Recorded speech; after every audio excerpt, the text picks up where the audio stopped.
Satu lagi, ini yang kemarin kejadian baru yang sampai menjadi sorotan nasional. Ini apa itu, Pak? Kejadian kecelakaan di perbatasan Magelang Purworejo. Oh, yang viral ya, Pak? Iya, Oke. viral sampai mengakibatkan 12 orang meninggal. Oke, Dan itu akan menjadi PR kita bersama. betul. Ini apakah nanti mudah-mudahan solusinya bisa ketemu hari ini? Iya, melalui Mudah- podcast ini iya, ya, melalui Pak. podcast. Betul. Paling mudah-mudahan dari Magelang ini bisa menginspirasi mudah-mudahan ya. Betul sekali. Nah tentu ini momen yang bagus sekali, kita sudah mendengar banyak di media, Pak Kor Lantas mungkin hampir bisa dikatakan leading sektor ya. Betul. Dengan sekarang ini sudah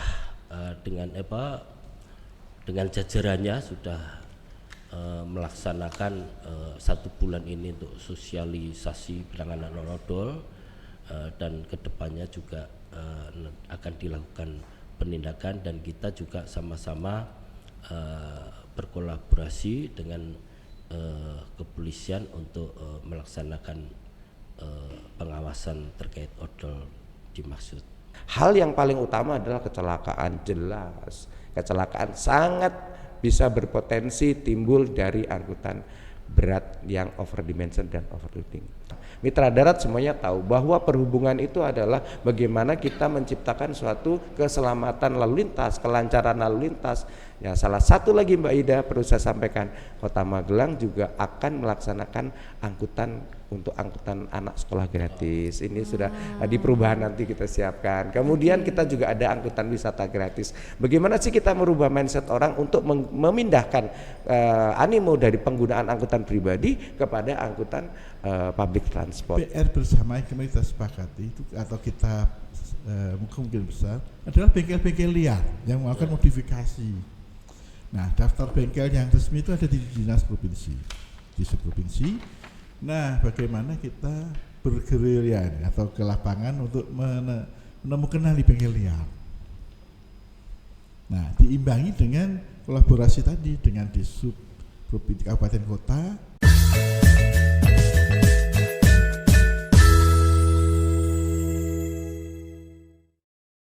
Halo Mitra Darat, selamat datang di Ngopi X Ngobras. Ngobrol penuh inspirasi dan ngobrol bareng Sarana, sebuah ruang diskusi yang menghadirkan perspektif dari para pemimpin, pakar, dan tokoh inspiratif. Nah, Pak Aris, di podcast episode kali ini nih Pak, kira-kira kita mau bahas apa sih Pak? Mungkin ini tetap terkait dengan tupoksi kita ya Mbak ya. Oke, apa Jadi itu Pak? kayaknya yang sekarang itu baru jadi permasalahan kita semua juga. Ini kan kemarin data dari Korlantas, itu angka kecelakaan di negara kita, Iya, itu sekarang itu naiknya tinggi banget, luar biasa. 800%. Wah, sangat Iya, dibandingkan mengkhawatirkan dengan ya. 2023 itu naiknya luar biasa, 800%. Ini tercatat kejadian kecelakaan lalu lintas di 2024 itu 1.150.000 Oke, kejadian. sangat tinggi ya Nah, Pak. dibandingkan di 2023 itu ada 152.000. Oke, Ini kan menjadi PR kita bersama. betul. Satu lagi, ini yang kemarin kejadian baru yang sampai menjadi sorotan nasional.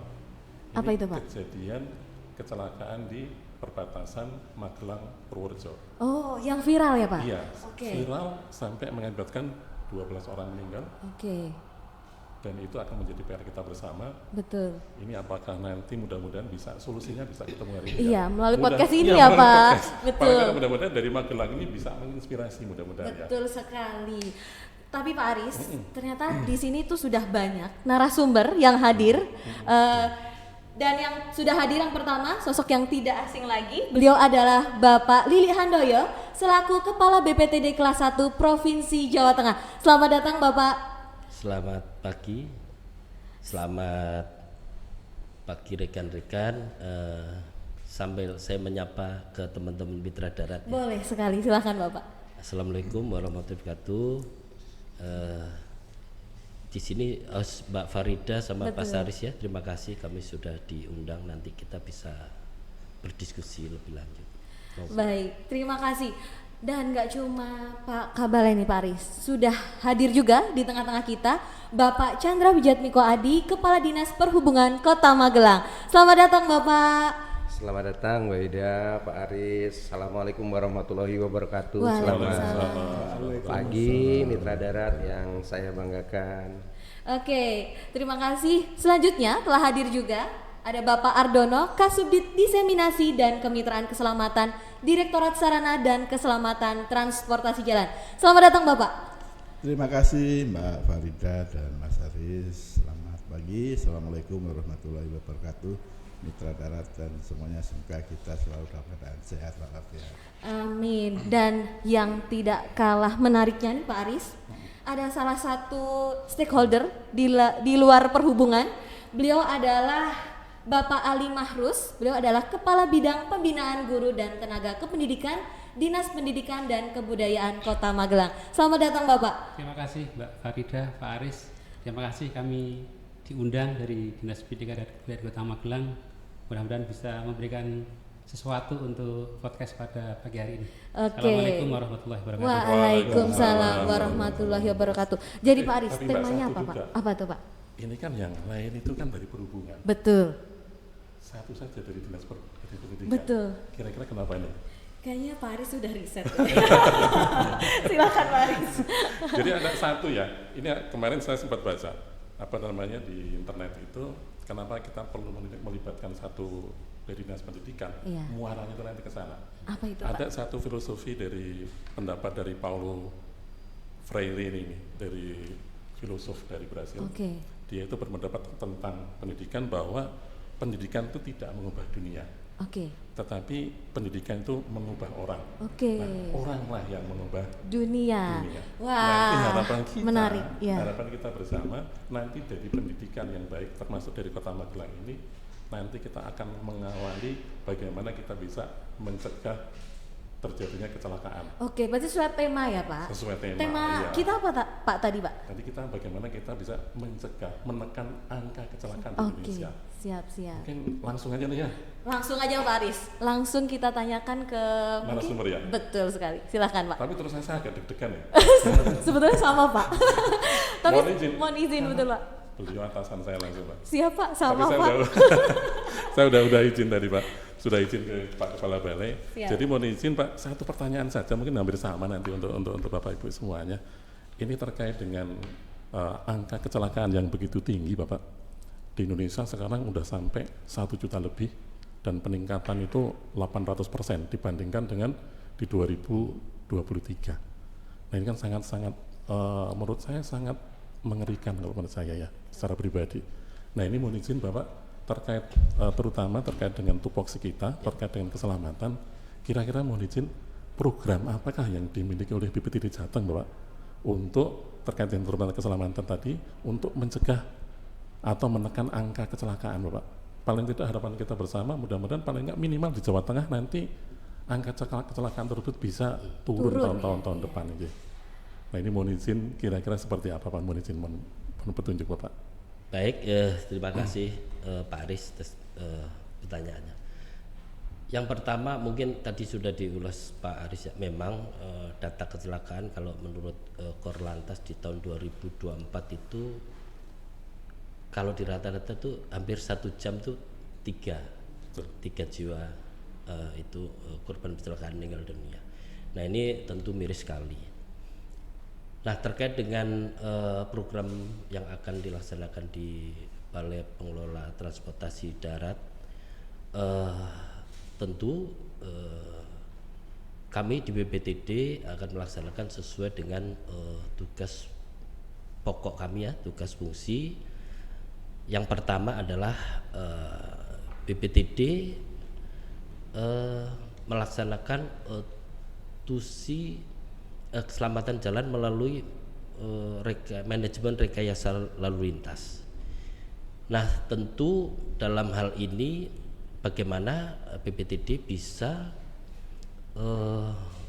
menyediakan terkait dengan katakanlah rambu-rambu lalu lintas, alat penerangan jalan, keseluruhan perlengkapan yang ada di jalan nasional tentunya, karena kita memang kewajiban kita di jalan nasional. Nah harapannya ini tentu bisa memberikan informasi kepada pengguna jalan untuk bisa melaksanakan tata cara berlalu lintas menjadi lebih safe ya, lebih mereka bisa mengetahui, apalagi kalau pengguna itu mungkin baru lewat itu pertama kali. Nah itu perlu diberikan rambu-rambu atau informasi terkait dengan jalan yang akan dilalui. Nah ini sangat penting, tapi tidak dimungkinkan juga BPTD juga bisa memberikan semacam bantuan teknis ya Pak untuk jalan yang non nasional. Nah itu dimungkinkan juga. Nah yang terkait hal kedua, kita juga ada buy the service. Nah ini tujuannya tentu mendorong, kita tahu yang tadi Pak Aris sampaikan juga, angka kecelakaan ternyata pengguna roda 2 itu sangat rentan sekali terhadap kecelakaan. Nah tentu dengan adanya vendor service ini bisa mengalihkan orang yang tadinya menggunakan kendaraan roda 2 itu bisa beralih menggunakan kendaraan angkutan umum, angkutan massal. Nah ini salah satu program juga yang kita laksanakan di BPTD Jawa Tengah. Untuk saat ini mungkin masih ada di Solo sama Banyumas. Nah hal selanjutnya adalah tentu kita tidak bosan-bosan melaksanakan sosialisasi, edukasi terhadap seluruh masyarakat untuk mengetahui, untuk mendapatkan informasi tata cara berlalu lintas. Kita banyak, mungkin seperti podcast ini juga bagus sekali. Saya terima kasih sudah diundang dan ini bisa disampaikan ke masyarakat. Ada juga melalui Instagram kami ya, BPTD Jateng juga memberikan banyak edukasi terkait dengan program keselamatan jalan. Mungkin itu Mas. Oke, terima kasih Bapak. Jadi kalau melihat kesimpulannya, yang program dari BPTD ada 3 Mbak. Oke. Jadi nanti di BPTD Jateng 1 itu akan melengkapi dengan pelengkapan jalan yang baik di seluruh jalan nasional ya Pak. Ini pelengkapan jalan akan dilengkapi papan-papan petunjuk, terus kemudian larangan, perintah dan lain-lain, termasuk rambu-rambunya, termasuk traffic light-nya akan dilengkapi insya Allah di jalan-jalan nasional. Dan BPTD ada kemungkinan juga akan memberikan bantuan Pak, misalkan ke Dinas Perhubungan Kabupaten Kota, itu insya Allah kemungkinan BPTD juga bisa. Luar biasa. Ternyata Sekali ya, karena ada Pak Chandra, jadi wah, bisa langsung berkolaborasi ini nanti. Terus kemudian juga udah ada buy the service juga. Iya. Buy the service juga ada. Yang terakhir ini terkait juga ada sosialisasi, edukasi juga sudah ada. Tapi mungkin kadang-kadang satu juga mungkin perlu kita tanyakan ke Pak Kepala Balai mumpung ada di sini. Betul. Mohon izin Bapak ini memberanikan bertanya Bapak. Jadi kalau terkait dengan muatan Pak, Ya. muatan itu kan menjadi PR kita bersama, dan itu kan menjadi tanggung jawab Kementerian Perhubungan untuk pengawasannya. Salah satunya itu kan paling tidak untuk di Jawa Tengah adalah menjadi tanggung jawab dari kita, dari BPTD Jawa Tengah. Nah ini untuk ke depan kira-kira apakah ada program Pak untuk terkait dengan pengawasan muatan itu supaya lebih intensif, supaya masyarakat itu nanti lebih patuh, dan informasinya kemarin dapat selentingan juga, informasinya itu di Jembatan Timbang Pring Surat dan Salam itu apakah akan dibuka? Itu mohon izin Bapak. Yeah. Mungkin yang pertama sekali ini terkait dengan kejadian yang tempo hari ya, yang kecelakaan di daerah arah Purworejo. Kali Jambi. Kali Jambi. Nah itu kita memang sudah mendapatkan menerima surat dari KNKT, salah satunya memang ada rekomendasi. Siap. Untuk menghidupkan kembali UPPKB di Pring Surat dan Salam, dan saya sendiri sudah kemarin sempat menengok ya alokasinya. Memang tentu ada nanti beberapa rekayasa yang kita laksanakan dan kita sudah mencoba untuk mengusulkan itu karena memang itu sangat diperlukan. Memang di Jawa Tengah ini waktu P3D itu kita mendapatkan 14 UPPKB, namun kita baru 7 yang operasional, dan 7 memang itu kalau mau kita operasionalkan ya kita akan cek kembali Pak, karena kita memang tahu beberapa UPPKP ini tidak sama lokasinya, bahkan yang di Salam itu sangat pendek sekali ya, mungkin kalau kendaraan terbesar lewat itu susah sekali.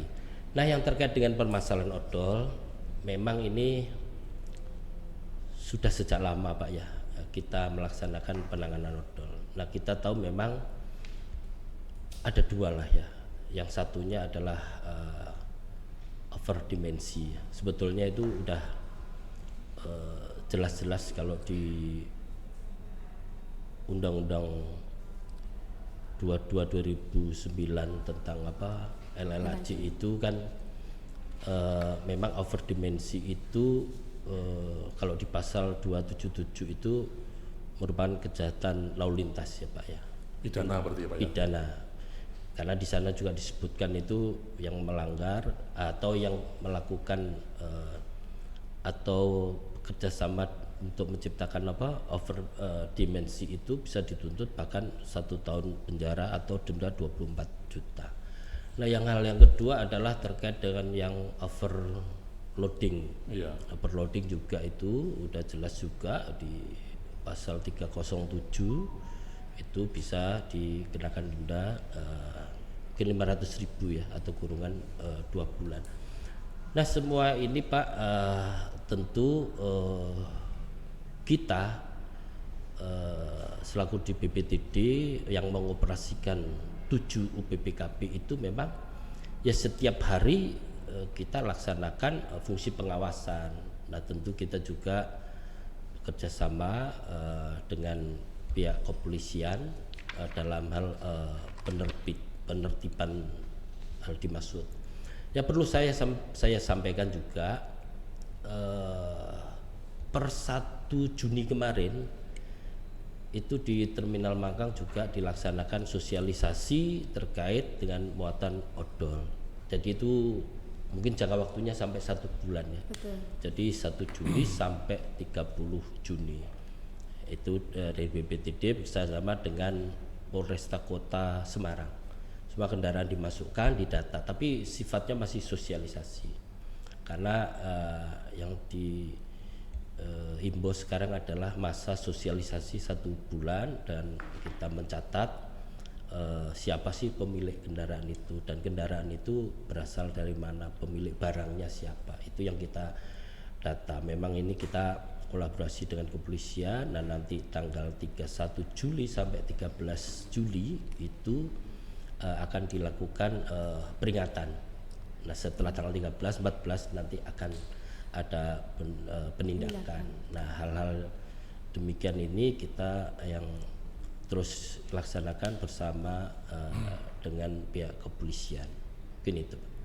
Terima kasih Pak Kepala. Ternyata ya kalau melihat dari Pak Kepala Balai tadi, Betul. PR kita untuk pengawasan muatan angkutan lebih ini luar biasa. Betul. Dan tantangannya Luar itu biasa luar juga. biasa. Dan ada 3 tahapan tadi ya Pak. Ada Tahapan 3 pertama tahapan, kita sosialisasi, terus kemudian nanti baru pengawasan, baru yang terakhir penindakan. penindakan. Mudah-mudahan kita doakan bisa berjalan semuanya dengan baik ya. Amin. Paling tidak nanti angka pelanggaran muatan lebih mudah-mudahan di Jawa Tengah bisa ditekan, menurun. bisa Betul. menurun. Karena terutama kalau saya ya, warga Magelang di sini, mohon izin Pak Kepala Balai menyampaikan, angkutan pasir Bapak. Ya. Mudah-mudahan nanti bisa ditekan Bapak, mohon izin. Karena angkutan pasir ini pelanggarannya mungkin tidak sekedar 40%, 50% enggak. Sekarang sudah 150%. Kadang-kadang itu kalau muatan, itu dia sudah muatan lebih nanti plus tambah gunungnya. Betul. Ini kan PR kita bersama ya. Betul. Mudah-mudahan dengan Bapak Kepala Balai ini, programnya Pak Kepala Balai ini, mudah-mudahan semuanya nanti bisa Berjalan ya, berjalan dengan dengan baik, baik, betul. masyarakat tersadarkan, Iya. terus kemudian nanti mudah-mudahan pelanggaran terhadap muatan bisa ditekan. Betul. Dan mudah-mudahan kalau muatan pelanggaran yang bisa ditekan, mudah-mudahan angka kecelakaan juga bisa Turun, fatalitasnya juga Fatalitasnya bisa turun. turun ya Pak. Oke Pak, tadi kan kita sudah tanya ke Pak Kabalai nih. Nah, tadi kan keselamatan jalan itu tidak hanya soal infrastruktur ya, tapi juga soal perilaku pengguna jalan tadi yang disampaikan oleh Pak Kabalai. Mungkin kita bisa juga tanyakan ya Pak ke Pak Kadis Kota Magelang. Silahkan Pak Kadis, terkait program keselamatan yang tadi sudah ditanyakan oleh Pak Aris. Bisa dijawab, Baik, Pak. Mbak Ida, Pak Aris dan Mitra Darat ya. Kecelakaan itu kita lihat dulu dari penyebabnya. Jadi ada dari faktor human error itu yang paling tinggi, 80%. Kemudian yang kedua adalah prasarana, kemudian kendaraan. Nah, kita juga harus memberikan solusi dari dasar 3 tersebut. Yang pertama berkaitan dengan manusia, pengguna jalan itu sendiri, baik dia pengendara ataupun pejalan kaki ataupun dia mungkin bersepeda.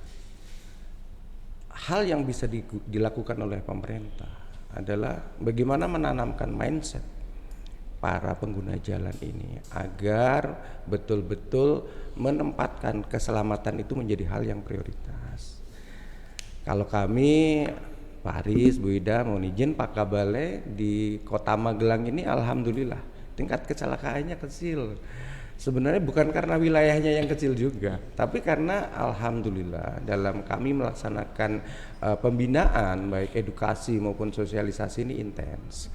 Pada pagi hari ini kami juga sedang melaksanakan pembinaan pelajar karena hampir 70% kecelakaan melibatkan sepeda motor, tadi Pak Kabale sampaikan, dan 80% itu di usia produktif anak pelajar, sehingga sasaran yang paling tepat adalah kepada pelajar. Nah, kami tadi pagi melaksanakan pembinaan berserta Jasara Harja. Dari akademisi tadi kebetulan hadir langsung Profesor Dr. Bapak Beliau Dekan Teknik, beliau sangat memberikan pencercahan kepada anak-anak kita. Nah, di samping hal tersebut juga anak-anak yang usia dini, anak-anak TK ini dalam 1 minggu 2 kali Bu Ida ke tempat kami jemput menggunakan angkutan umum agar mereka biasa menggunakan public transport. Kemudian kami juga memberikan edukasi keselamatan lalu lintas, tata cara berlalu lintas, tata cara bagaimana kita melaksanakan kegiatan sehari-hari dengan transportasi itu yang selamat. Tentunya ini juga alhamdulillah didukung oleh dari Kementerian Perhubungan dan juga dari Dinas Pendidikan dan Kebudayaan Kota Magelang. Kami selalu interaktif dan alhamdulillah selama ini juga kami selalu diberikan bantuan Pak Kabale. Alhamdulillah tadi Pak Kabale menyampaikan kita terbuka ini atas nama pemerintah Kota Magelang, kita tangkap dengan sebaik-baiknya. Jadi kita tidak ada beda. Masyarakat itu nggak mau tahu ini siapa sih yang bertanggung jawab, Kota Magelang, provinsi atau pusat, tidak ada. Mereka tahunya waduh ini ada kecelakaan, perhubungan yang salah, ada odol perhubungan yang salah. Gitu. Nah, dari kami selalu berkolaborasi Bu Ida. Kemudian yang kedua berkaitan dengan prasarana, kami pun melaksanakan beberapa pendekatan dalam hal penataan fasilitas lalu lintas maupun dengan pengaturannya. Perbaikan manajemen dan rekayasa lalu lintas yang selalu adaptif ini juga selalu kami lakukan. Baik itu dengan sistem manual, konvensional maupun sistem-sistem yang baru-baru. Kebetulan di kita juga banyak tenaga ahli IT. Di terminal Magelang ini Pak Aris ini ahli IT-nya, diakui oleh Ibu staf khusus Menteri ini Bu Eli menyampaikan nih Pak Aris nih ahli IT ini. Kami banyak belajar dari beliau. Akhirnya di tempat kami juga banyak sarana maupun sarana transportasi yang menggunakan sistem itu. Kemudian yang selanjutnya Mbak Ida yang berkaitan dengan prasarana ya. Tentunya kami sebagai pemerintah kota, dinas perhubungan kota maupun kabupaten itu bertanggung jawab dan mempunyai kewajiban melaksanakan pengujian berkala. Nah ini besok kami juga diundang ini tapi bukan sebagai tersangka ya, sebagai saksi. Ada suatu kecelakaan yang kebetulan numpang uji di tempat kami, tapi ternyata memang numpang ujinya udah lewat Bu, numpang ujinya masanya udah lewat. Nah saya beserta rekan-rekan dari Dinas Perhubungan seluruh Indonesia yang kemarin kebetulan kami juga melaksanakan refreshing di Kementerian Perhubungan, memang betul-betul sepakat atas arahan dari Kementerian Perhubungan dan Bapak Dirjen Perhubungan Darat komitmen banget bahwa untuk pelaksanaan pengawasan dan juga penertiban kendaraan uji berkala ini betul-betul dilaksanakan dengan sebaik-baiknya sesuai aturan. Alhamdulillah Mbak Ida, kita cerita sedikit, mohon izin Pak Kabale, dalam waktu 2 tahun ini kita sudah menormalisasi 200-an kendaraan, Pak. Kita potong Bapak, jadi awal-awal pertama kita berikan surat teguran bagi kendaraan angkutan barang maupun angkutan penumpang KBWU, kendaraan wajib uji, yang melebihi dimensi yang sudah ditentukan. Jadi ada over dimension, overloading ya. Kalau kita over dimensinya di pengujian itu kita potong. Sebelumnya kita berikan sosialisasi. Alhamdulillah ini tidak ada gejolak dan mereka rata-rata malah berkenan memotong sendiri Pak. Setelah kita berikan edukasi dan sosialisasi apa sih bahayanya, apa sih kerugiannya dengan menyenengan menggunakan kendaraan yang over dimension dan overloading. Sebagai contoh Pak, saya tiap hari ini berangkat dan pulang kerja jaraknya sekitar 15 km ya Bu Ida dari kantor ya. Mitra Darat mungkin tahu kalau rumah saya di Secang, daerah kalau yang dekat Secang ya, saya Secang Magelang. Kalau berangkat itu cuma 20 menit tuh.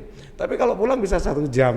Iya, betul. Nah ini value travel time-nya kan banyak. Jadi biaya yang dikeluarkan cost travel time-nya oleh masyarakat pengguna jalan itu. Karena ada apa? Karena ada angkutan-angkutan besar yang melebihi tonase yang berjalannya tidak sesuai dengan aturan, tidak sesuai dengan normal lah, sehingga menimbulkan kemacetan di sana. Hal yang paling utama adalah kecelakaan, jelas. Kecelakaan sangat bisa berpotensi timbul dari angkutan berat yang over dimension dan overloading. Mungkin itu yang bisa kami laksanakan. Jadi ini sambil cerita, sambil kami juga menyampaikan laporan kepada Pak Kabale. Apa sih Kota Magelang yang kami lakukan gitu. Kami juga tidak tinggal diam karena secara teknis memang Dinas Perhubungan Kota Magelang ini di bawah binaan teknis dari Kementerian Perhubungan. Itu secara administrasi dari pemerintah Kota Magelang. Tapi dari kota, dari provinsi maupun dari pusat, nafasnya semuanya sama.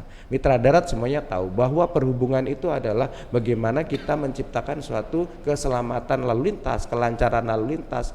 Ya, salah satu lagi Mbak Ida perlu saya sampaikan, Kota Magelang juga akan melaksanakan angkutan untuk angkutan anak sekolah gratis. Ini sudah di perubahan nanti kita siapkan. Kemudian kita juga ada angkutan wisata gratis. Bagaimana sih kita merubah mindset orang untuk memindahkan animo dari penggunaan angkutan pribadi kepada angkutan public transport. Ini juga kita lakukan karena mohon izin Pak Kabale, kalau kita menggunakan bis yang BRT atau wilayahnya kurang Bapak. Jadi mungkin itu menggunakan angkutan yang sudah ada tapi sifatnya gratis agar semua bisa masuk. Untuk tujuan pertama adalah anak-anak sekolah dulu. Mekaten Weda.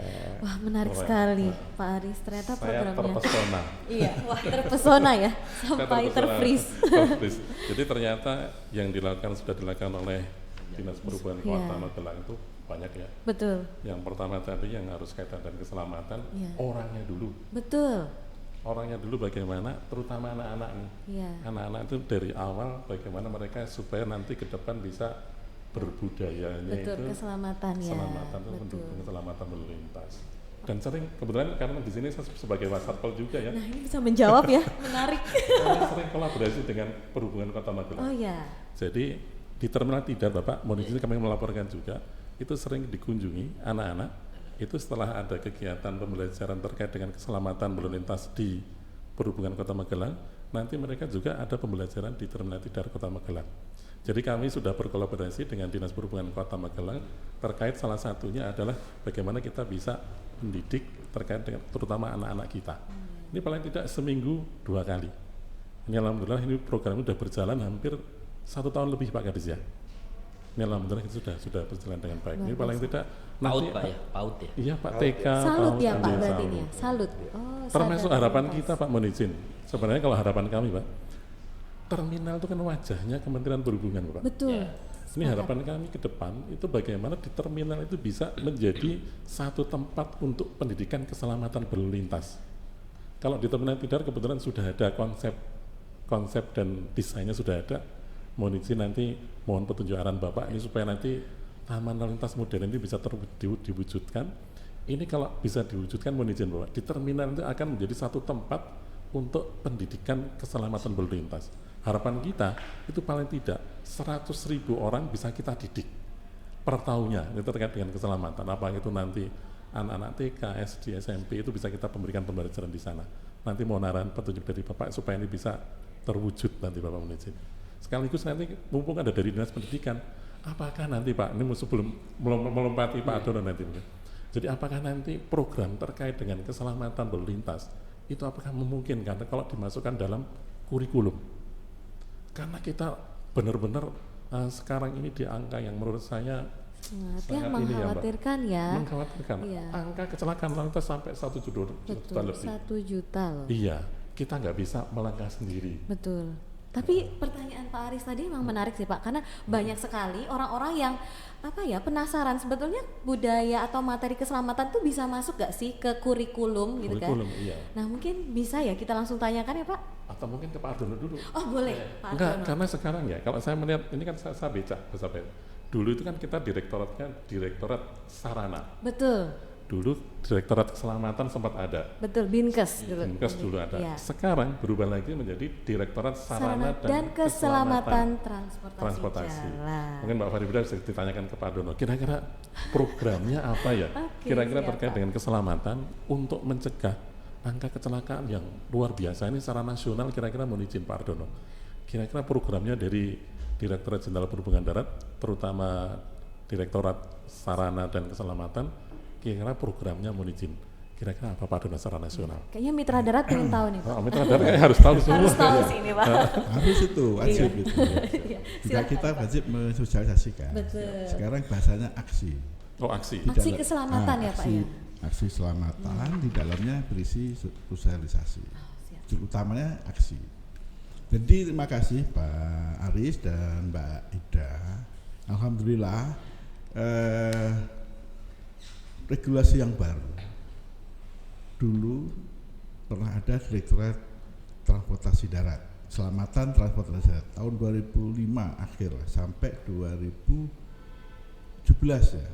Nah, kemudian turun menjadi eselon 2, itu jadi sekelas eselon 3, ke subdit ada promosi kemitraan, bidang keselamatan. Nah, itu mengurangi apa istilahnya ya, kekuatannya lah ya.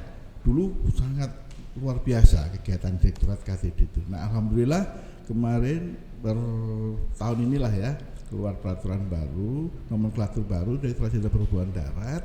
Tadi disampaikan Pak Haris, ya naik lagi walaupun bergabung dengan sarana. Jadi ada Direktorat Sarana dan Keselamatan Transportasi Jalan, bukan darat, karena SDP-nya sudah pindah ke teman-teman perhubungan laut.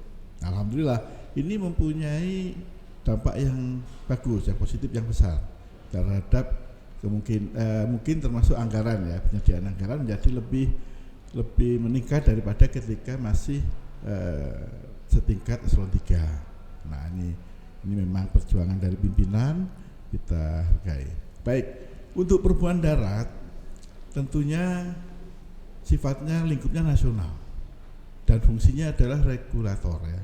Makanya yang pertama terkait dengan upaya keselamatan jalan ini, regulasinya harus jelas ya.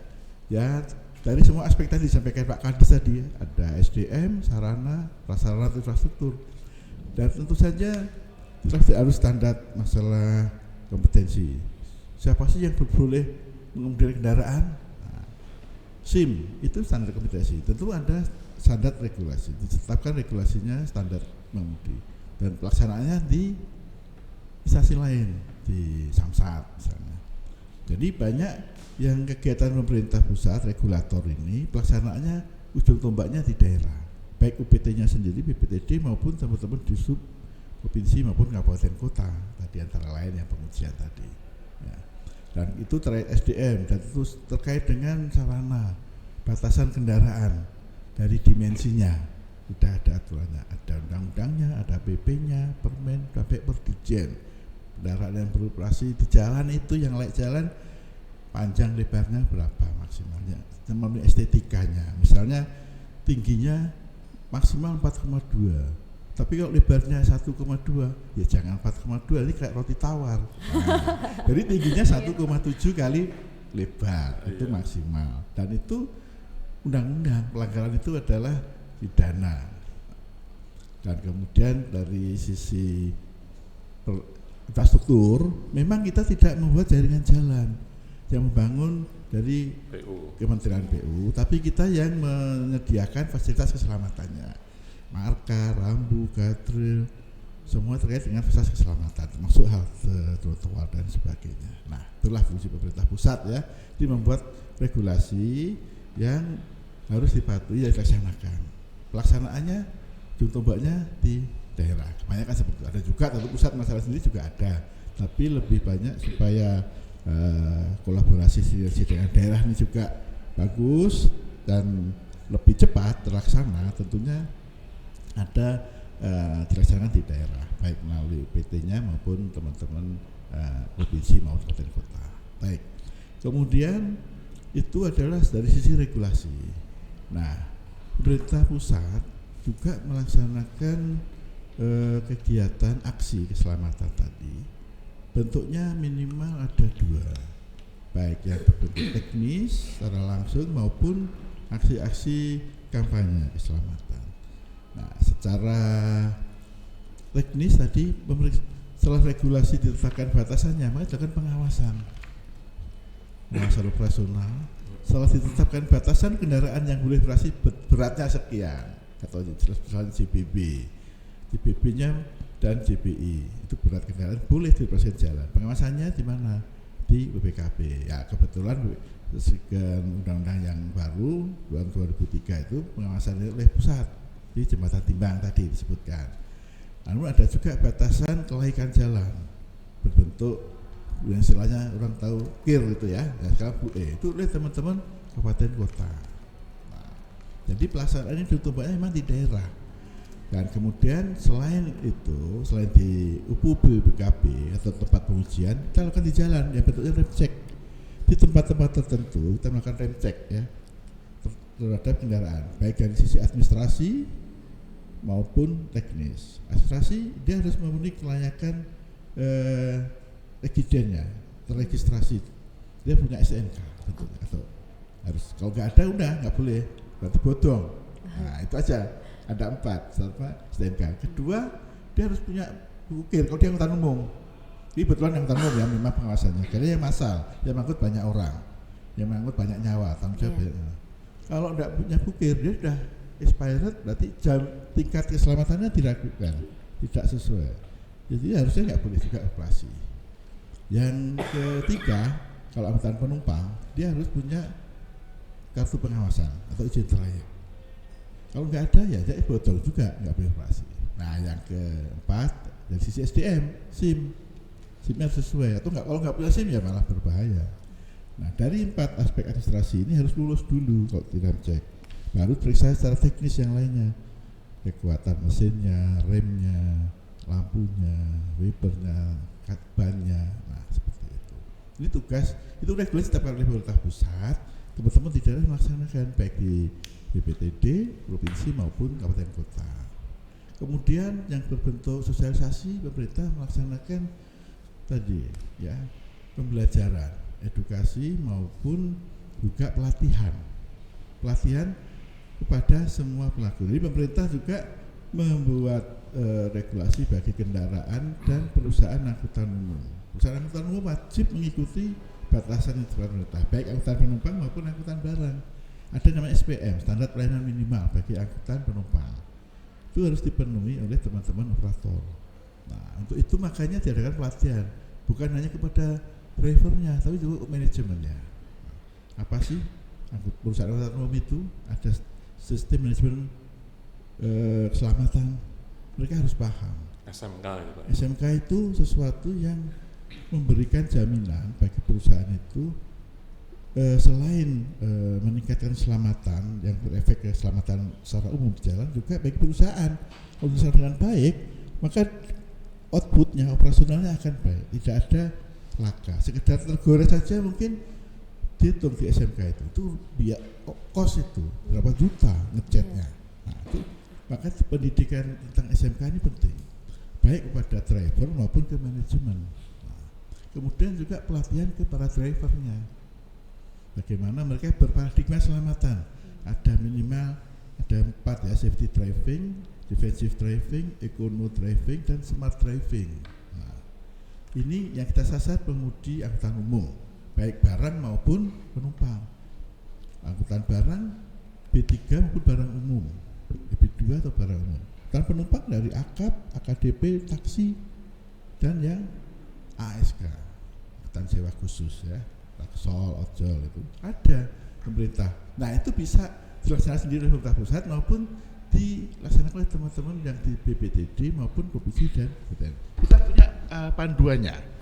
Seperti sekarang kita sedang melakukan BIMTEK untuk teman-teman di BPTD dan di Kabupaten Kota, sekarang di Jambi ya.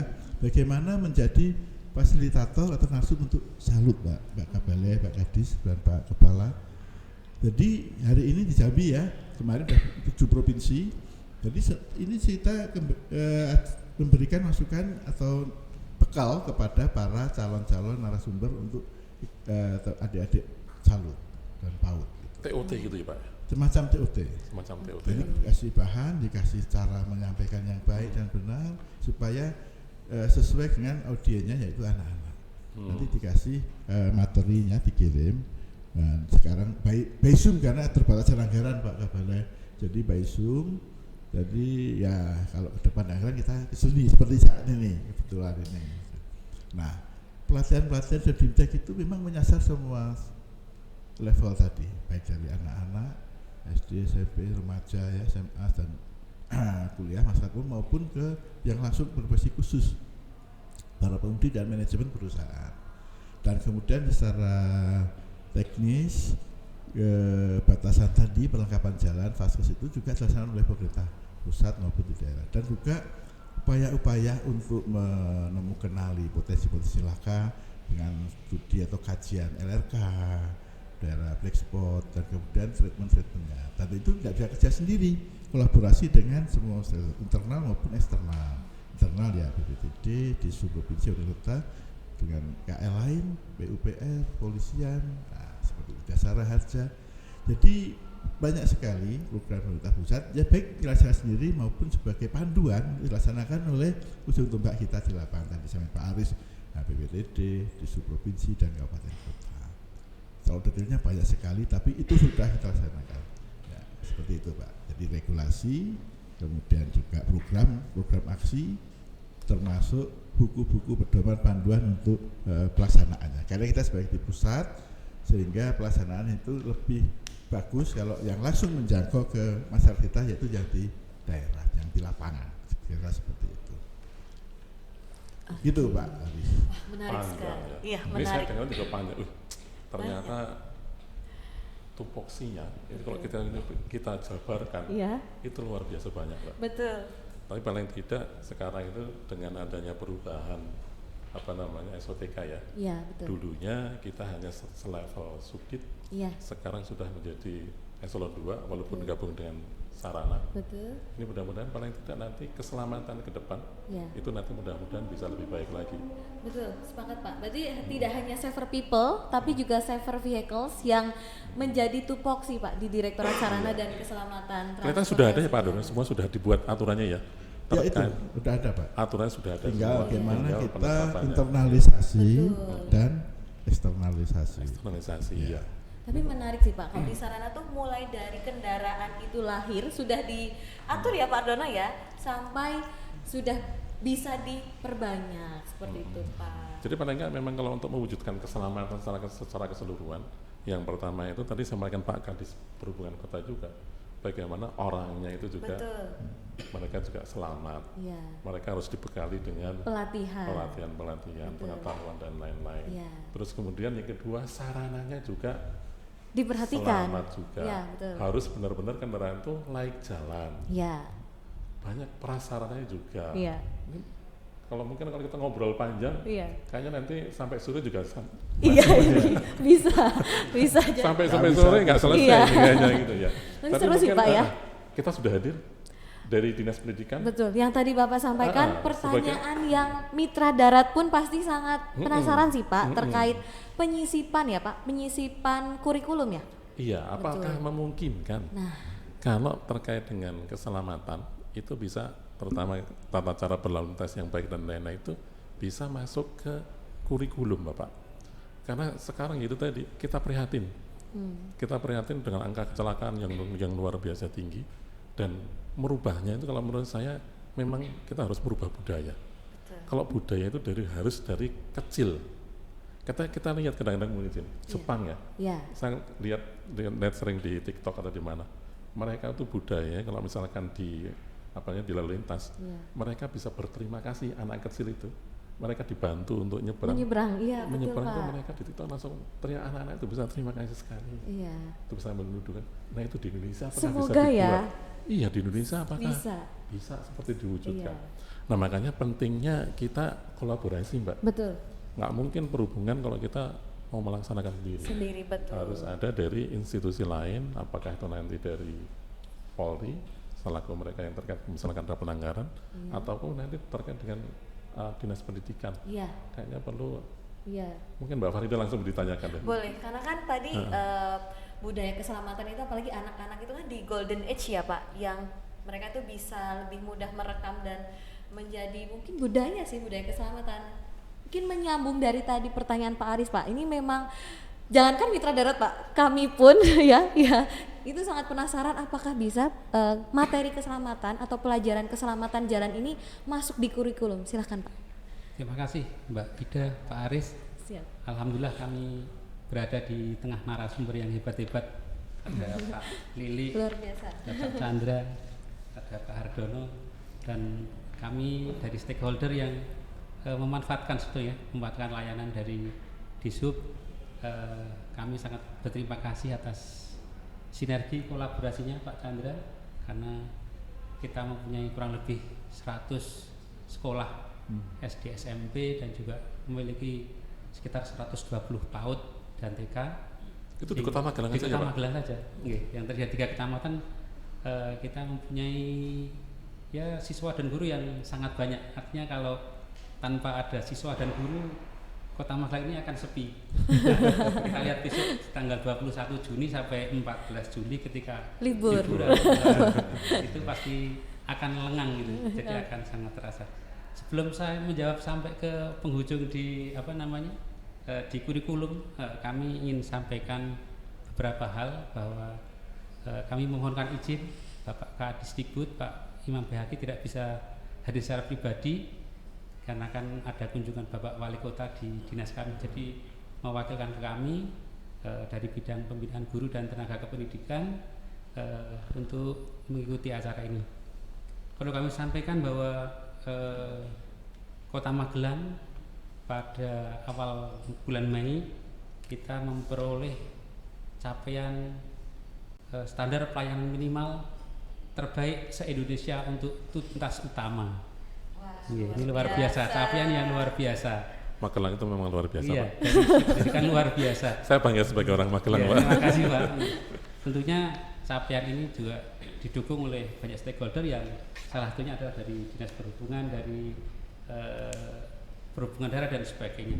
Dan karena memang semua transportasi di Kota Magelang semuanya darat ya, nggak ada yang laut, nggak ada yang udara, jadi semuanya darat semua.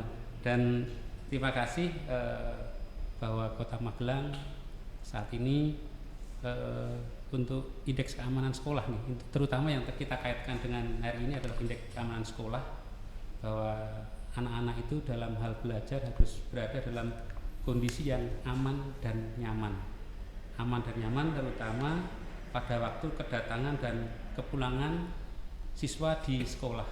Jadi kita lihat di beberapa jalur dari selatan maupun dari utara, banyak satuan pendidikan itu kan berada di jalur utama Pak Chandra ya. Kalau Pak Chandra berangkat kan dari SD Gedung Sari, kemudian Gedung Sari 5 dan seterusnya sampai di selatan itu kan banyak sekali sekolah, sehingga memang kita sering banyak jumpai ada banyak kecelakaan ya yang terjadi, dan rata-rata memang ya mungkin kurangnya mereka akan kesadaran berlalu lintas. Kita sering menjumpai anak-anak SMP masih usia belum punya SIM sudah naik motor, tak pakai helm lagi, spionnya dilepas, pakai knalpot brong dan sebagainya. Mungkin bukan tugas disitu, tapi mungkin dari stakeholder yang lain dari kepolisian untuk menertibkan itu. Jadi selain keamanan, kami juga sudah terima kasih dibantu sama Dishub terkait pada waktu pagi ya, Pak Chandra sudah membantu untuk menyeberangkan anak-anak sekolah. Jadi dari pagi hari petugas Dishub sudah standby di jalur-jalur utama untuk melakukan pemantauan dan pelayanan. Jadi itu sangat membantu sekali, terutama sekarang sekolah-sekolah yang berada di dekat flyover Cango ini, ada SMP 10, ada SD Wates 2. Kalau pagi itu ramai banget, jadi ketika orang mau nyebrang dan sebagainya, itu perlu difasilitasi dari Dishub. Kemudian juga sudah difasilitasi adanya lampu kedip ya, flash, kemudian ada pita kejut, ada traffic cone, ada water barrier dan sebagainya di sekolah-sekolah yang ketika pagi itu kan ruwet lalu lintas di Kota Magelang jam-jam 6.30. Kalau di dekat RSU Tidar itu pasti macet ya, 6.30 sampai jam 7. Kemudian nanti di sekitar Bayeman. Jadi sekolah-sekolah yang berada di jalur utama itu sering membuat kemacetan, dan terutama rata-rata sekolah yang sangat diminati masyarakat ya. Ada SMP 4, ada SMP 1, di SMP 2 itu betul-betul ruwet sekali kalau pagi hari. Dan tentunya ini sangat bagus untuk dilaksanakan kembali oleh Dishub, karena kita juga menyadari bahwa anak-anak kita sangat membutuhkan itu, pengamanan dari Dishub. Kemudian kami juga tentunya terima kasih dari Dishub sudah terjun langsung ke satuan pendidikan ya Mas Chandra ya, untuk menjadi pembina upacara di sekolah. Jadi upaya preventif ya yang bisa disampaikan agar pelajar itu untuk taat aturan, taat untuk berkendaraan, sadar berlalu lintas dan sebagainya. Kemudian di beberapa sekolah dulu juga sudah dibuat adanya zebra cross ya, zona keselamatan sekolah. SOS ya, Pak. SOS ya, itu mungkin bisa diaktifkan kembali, mungkin di sekitar jalan-jalan utama itu perlu di warna-warna lagi. Ini sekarang sudah luntur Pak. sudah luntur. Kemudian pita kejutnya ya kalau bisa dibuat yang tidak tinggi-tinggi ya, jadi kayak ger-ger dari wipernya itu jalan sendiri gitu, naik mobil gitu ya. Itu beberapa masukan dari kami. Kemudian kami juga terima kasih kepada Dinas Perhubungan untuk melaksanakan kegiatan pemilihan pelajar pelopor keselamatan ya Pak Chandra. Jadi ini juga adanya kegiatan-kegiatan di sekolah yang sering di pinggir jalan, pagi-pagi PKS ya, patroli keamanan sekolah. Jadi yang pakaian putih-putih di ketika pagi bantu menyeberangkan dan sebagainya. Kemudian ada angkutan wisata gratis bagi siswa SD. Jadi ketika berkumpul, titik kumpulnya di di terminal, kemudian diberikan edukasi terkait dengan Magelang bercerita dan Magelang berkelanjutan. Jadi itu yang sudah kita rasakan sekali manfaatnya, karena Mas Chandra ini istrinya juga menjadi guru juga, jadi pendidik kalau, juga ya Pak? Iya. Jadi kalau di anak buahnya Pak Ali, anak buahnya saya itu kalau di sekolah ini Bu Chandra, kalau di Dharma Wanita di Dishub nomor 1, kalau di Dinas jadi anak buah saya. Jadi itu, dan kami menyambut gembira kalau besok sudah diprogramkan oleh Dishub akan ada program angkot gratis ya Mas Chandra ya, untuk pelajar Kota Magelang. Insyaallah perawahannya kalau saya dengar sudah sampai di bagian hukum, mudah-mudahan segera dieksekusi sehingga nanti tahun pelajaran baru atau triwulan keempat sudah pelajar kita sudah melaksanakan menikmati angkutan gratis ini, terkait dengan metode kemudian angkot yang dipilih seperti apa nanti mesti sudah akan dirumuskan oleh Dinas Perhubungan.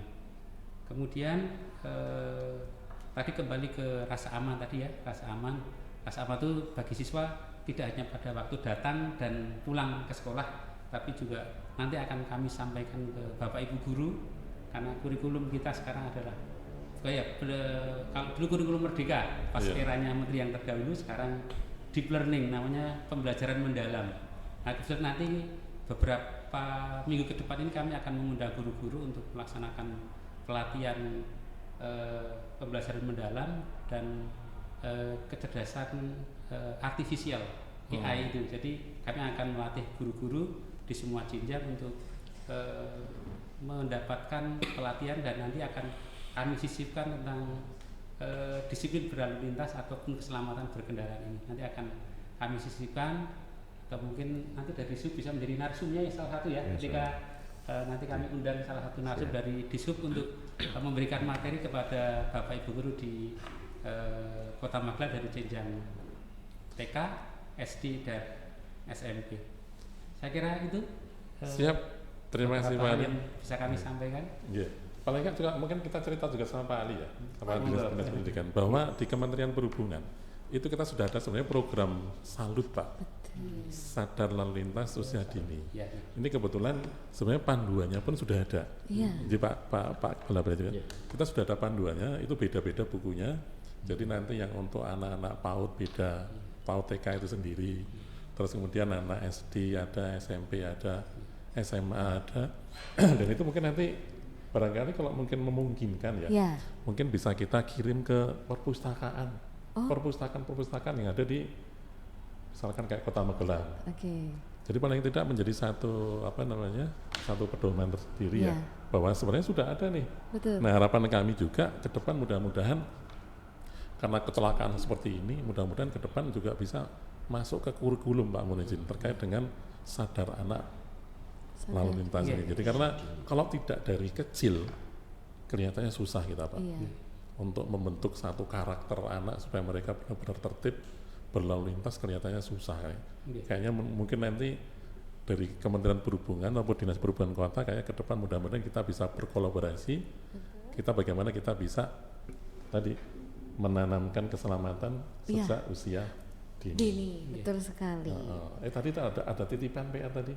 Iya, menarik ya Pak. Kita harus membahas tentang salah satu isu yang betul. Lagi-lagi masih over dimensi, overloading. Bapak izin. Tapi mungkin saya menjadi saksi, kebetulan di sini sudah hadir juga para penentu kebijakan. Betul. Saya sempat menjadi saksi sebuah kebijakan itu akan berimbas begitu luas. Pada waktu setelah kecelakaan Kali Jambi itu, kebetulan pada waktu itu mohon izin, kepala balainya masih Pak Ardono. Masih Pak Ardono, terus kemudian waktu itu dikunjungi oleh PLT Dirjen Bapak. Jadi pada waktu itu beliau nanya ke saya, kondisi Kali Jambi itu sangat tidak memungkinkan kalau dia dilalui angkutan barang sumbu 3 dengan muatan lebih. Kalau dia turun, dia remnya blong. Kalau naik, itu dia nggak kuat nanjak. Nah terus pada waktu itu nanya ke kami, ke Pak Ardono juga ke kami, ada jalur lain tidak yang untuk misalkan supaya ini tidak alternatif memutar. jalur alternatif. Iya. Pada waktu itu kami sampaikan sama Pak Ardono, jalurnya harus mutar lewat Jogja Bapak. Jogja terus kemudian ke Kulon Progo baru masuk ke Cilacap. Ternyata mohon izin Pak Ardono Pak Kepala Balai, sekarang sudah jadi satu kebijakan untuk kendaraan muatan kendaraan barang muatan yang sumbu 3 itu dilarang lewat Kali Jambi. Dan dampaknya ini luar biasa mohon izin Bapak. Dampaknya sekarang angka kecelakaan di situ sudah tidak ada lagi kabar, sudah 2 bulan tidak ada kecelakaan terkait dengan angkutan barang yang sumbu 3, apakah dia akibat rem blong apa enggak ada. Ternyata satu kebijakan ini menjadi satu saksi. Betul. Bahwa pentingnya kebijakan itu untuk salah satunya untuk menurunkan kecelakaan. Iya, dan menyelamatkan orang. Walaupun mungkin kalau secara ini mungkin ongkos biaya pasti kosnya akan lebih tinggi ya Pak. Kosnya lebih tinggi. Tetapi nggak masalah, itu hitung-hitungannya mereka udah gitu. Iya, hitung-hitungannya. Ini ternyata jadi satu kebijakan. Betul. Ini jadi saksi, saya jadi saksi, Pak. Tapi menurut saya memang keselamatan itu tidak bisa diukur ya Pak dengan Nggak bisa. biaya. Jadi harusnya berarti ini salah satu ini ya transporter ataupun pengguna angkutan barang ini juga sudah mulai sadar berarti. Iya. Ternyata mereka nggak ada yang demo juga, Iya. nggak ada yang Tidak ada demo, penolakan. nggak ada yang protes. Mereka walaupun mutar gitu, alhamdulillah sekarang ini. Kalau ini saya buktikan ini pengaruhnya. Biasanya itu kalau saya pulang ke Kebumen itu paling enggak 3 jam. Ya, Sekarang 2 jam itu udah ini. lebih cepat. Lebih cepat. Jadi paling tidak hanya keselamatan, tapi juga kelancaran arus lalu lintas itu juga sangat berpengaruh. Banyak aspek yang Kita jadi saksi, Mbak. iya, wah, Nah, luar ini- biasa. Masalah keselamatan kan masalah nyawa. Betul. Driver juga punya nyawa. Iya, betul. Dia nggak Betul. baik, oh nggak apa-apa Pak, kosnya tambah nggak beda Iya. aja, tapi lebih selamat. Iya. Truk juga ada harganya. Truk besar tuh berapa ratus juta harganya. Rusak itu udah nggak beroperasi, udah rugi dia. Iya. Dia lebih baik muter dan beban ongkosnya ditambahkan ke para owner, penyewa, pemilik barang. Dan pemilik barang pun juga nggak mau rugi juga. Ada kecelakaan pun barangnya juga hilang. Nah, jadi semua win-win solution lah itu. Iya, iya. Nah, ada tambahan cost tapi signifikan dengan peningkatan semua hal, aspek ekonomi maupun keselamatan terkait terutama nyawa manusia tadi. Terutama keselamatan. Iya. Iya. Tadi, nah kembali lagi ke odol, Mbak. Iya. Ini kita dapat titipan untuk kaitan dengan odol. Betul. Isu nasional saya. Isu nasional odol. Betul. Ini kan mohon izin Pak Kepala Balai. Permasalahan odol itu kan sudah puluhan tahun ya Pak. Betul. Mohon izin kalau pendapat pribadi kadang-kadang mungkin agak ini ya. Ternyata kita punya PR yang tidak kunjung selesai. Betul. Apakah ada Pak? Apakah ada cara lain yang mungkin selain kita ngawasi kalau kita kan ngawasi di tengah-tengah nih Pak. Jadi selama ini kan kita hanya mengawasi kendaraan muatan lebih itu di tengah jalan ibaratnya. Tetapi kita tidak pernah ngawasi misalkan mungkin orang yang punya izinnya. Misalkan kayak yang dilakukan Jawa Barat, mohon izin. Ini saya ngikuti KDM ini. Oke. Up to date ya, Pak Arif. ngikuti KDM. Apakah memungkinkan Bapak? Misalkan kita tindak, misalkan yang di pasir Bapak, bisakah kita tindak yang mempunyai izin? Misalkan mereka punya izin penambangan pasir, apakah mereka bisa ditindak ketika mereka memberikan melayani truk-truk tadi, melayaninya itu lebih? Iya. Karena Pelanggaran kalau kita, lah ya. iya pelanggaran itu kan pasti karena kalau kita tidak kadang-kadang berpikirnya mohon izin Pak Kepala Balai, kadang-kadang kita berpikirnya perlu agak ini out of the box juga. Betul. Karena selama ini mohon izin kalau kita selesaikan di tengah-tengah, ternyata tidak selesai Bapak. Apakah bisa kita selesaikan di hulu ataukah mungkin di hilirnya? Di hilirnya maksudnya gini, sekarang itu kan masyarakat itu kan pengennya itu pesannya juga misalnya pasir, pengennya ya muatannya yang lebih banyak.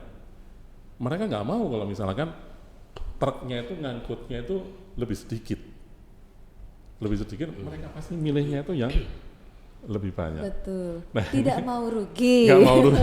Makanya PR-nya itu, kita itu kan pengawasan kita itu kan Iya. di tengah-tengah. Betul. Setelah dimuat baru kita awasi.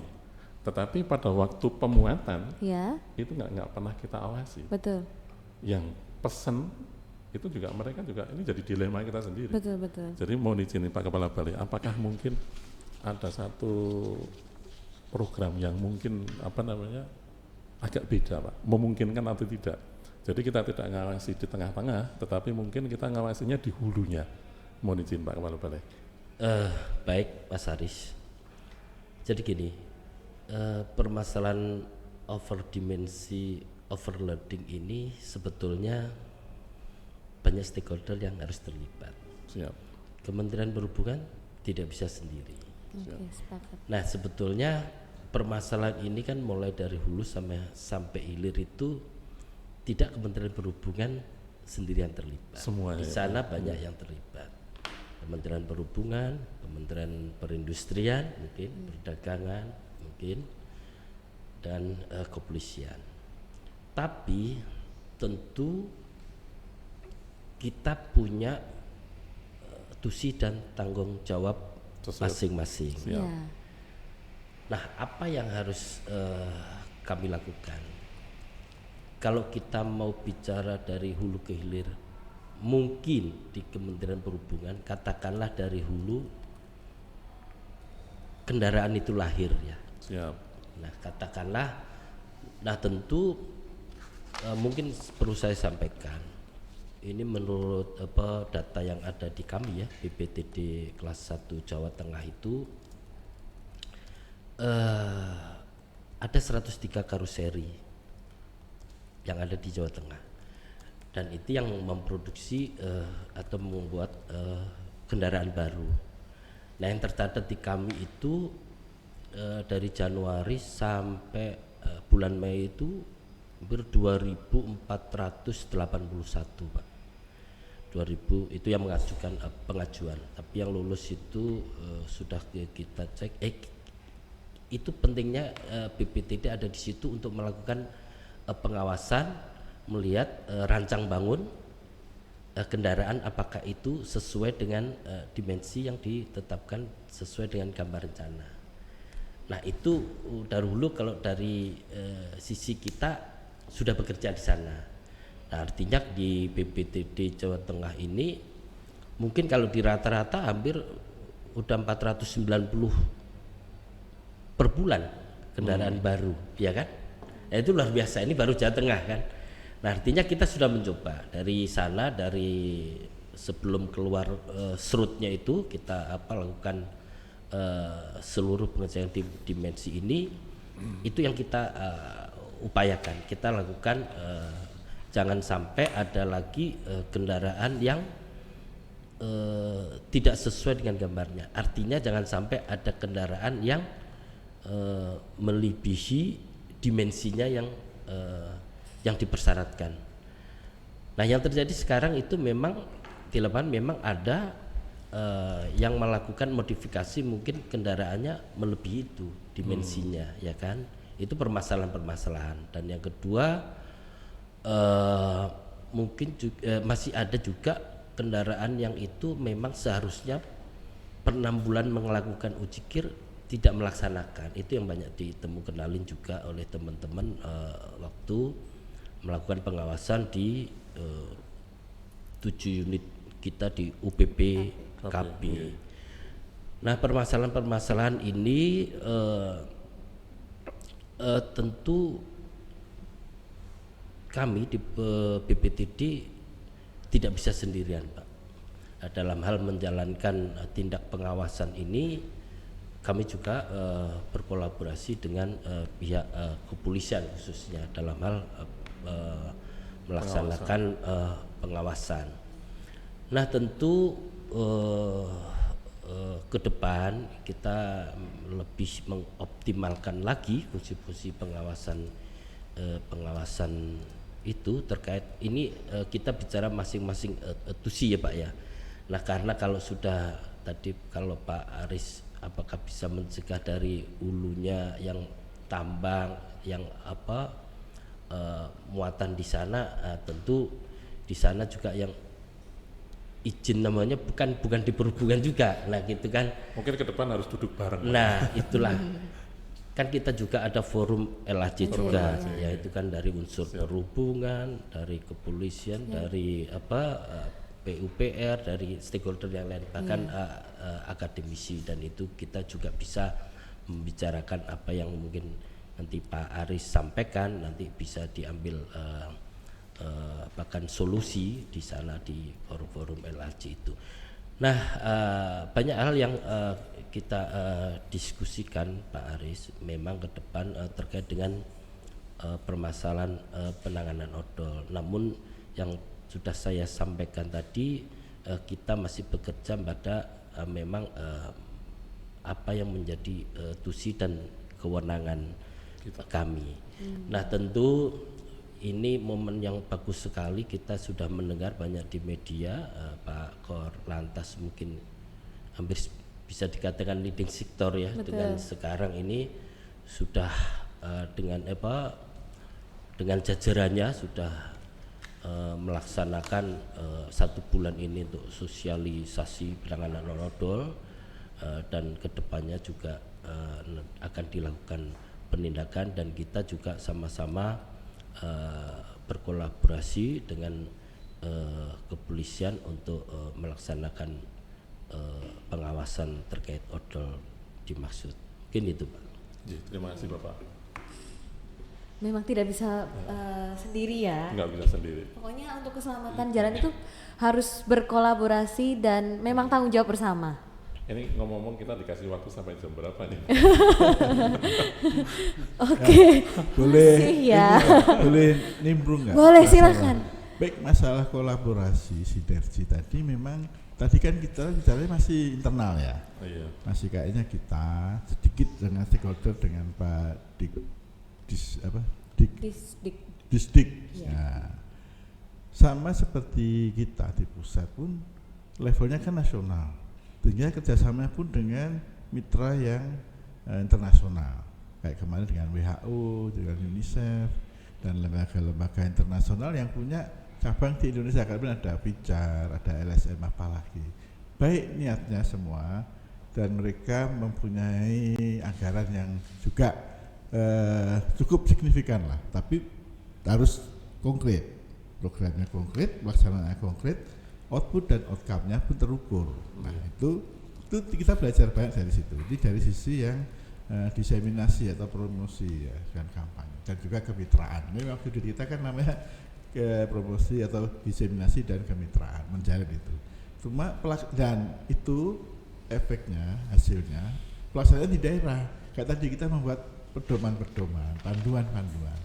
Lebih luas langsung ke masyarakat, ada UPT dan ada stakeholder provinsi maupun kabupaten kota.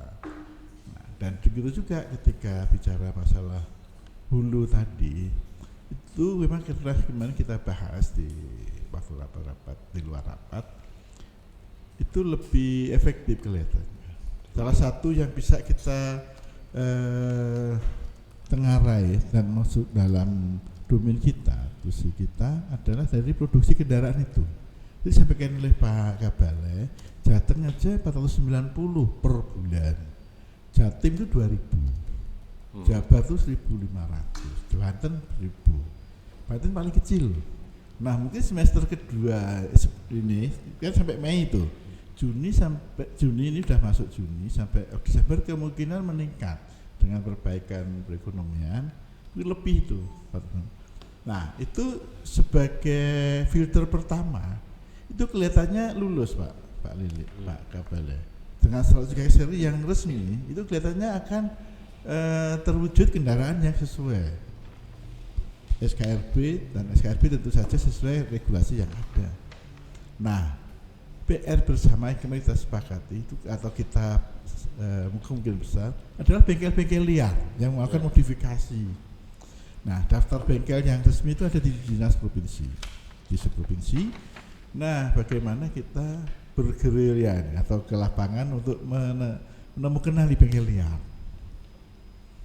Nah diimbangi dengan kolaborasi tadi dengan disub provinsi, kabupaten kota, provinsi ya, provinsi punya balai juga ya, dan Satlantas. Ini langsung ke lapangan soalnya untuk pemeriksaan di jalan. Selain itu BPKB sangat terbatas, captive jangkauan areanya itu sangat terbatas. Di jalan-jalan yang tidak bisa terpantau oleh BPKB itu tadi. Jadi ada muat atau nggak muat, pokoknya dia harus punya buku KIR. Karena buku KIR adalah filter kedua setelah beroperasi di jalan, setelah serut. Jadi filter keduanya di buku KIR. Yang pertama dimensinya harus sesuai, serut dengan blue harus sesuai. Nah itu kita ke hulu Pak. Jadi memang di sarana, kalau sarana sudah betul, insya Allah tinggal O-nya, overloadingnya. Jadi digarapnya satu-satu dulu. Dan pelanggaran dimensi ini pelanggaran pidana, bukan perdata lagi. Ini hukumannya beda, sanksinya besar, berat. Bahkan mau ditingkatkan lagi kan, ditingkatkan. Selain yang efek perdata, yang tilang, kalau overloading hanya tilang itu maksimal 500.000. Tadi disitir oleh Pak Kabale tadi. Itu juga membuat tidak membuat mereka jerah. Mereka overloading 4 ton, keuntungannya misalnya sekian juta, ditilang 500.000, tentunya mereka hitung-hitungannya masuk nih. Mohon maaf ya, ini bukan sujon, tapi kemungkinan seperti itu ada. Jadi memang di hulu tadi itu jauh lebih efektif. Jadi kalau dari penemukan tadi yang pertama bengkel-bengkel liar, jadi kita harus cari ke lapangan dan pemeriksaan di jalan untuk menangkap yang tidak punya buku KIR, tidak berpanjang buku KIR. Udah pasti dia ilegal secara teknis, secara kelayakan jalan dia tidak boleh beroperasi karena tidak terpenuhi aspek administrasi dan teknisnya. Ini mau nambahin dikit. Terima kasih. Iya, terima kasih. Luar biasa. Enggak, saya setuju sih, sepakat. Iya. Jadi kalau penanganan odol ini satu-satu. Betul. Dan saya setuju dengan yang mungkin yang disampaikan Pak Ardono tadi, dimensinya dulu diselesaikan. Jangan sampai nanti kendaraan ini dia dimensinya itu nggak sesuai dengan surut. Iya. Dan sekarang kan banyak banget nih Pak Ardono yang dimensinya ini. Nah filternya itu sebenarnya filternya itu ada di pengujian. Ada di pengujian kendaraan bermotor. Pengujian Ini berkala. kira-kira Pak Kadisub Kota Magelang ini terkait dengan ini supaya kita bisa menyelesaikan permasalahan terkait dengan dimensi, terutama di pengujian kendaraan bermotor. Kira-kira strateginya seperti apa Pak Kadisub, mohon izin? Dulu saya pernah lihat nih, jadi mohon izin, dulu saya pernah lihat untuk memudahkan pengawasan di jalan, itu mereka digaris Bapak. Jadi truknya itu dia digaris, itu perhubungan kota atau kabupaten saya lupa.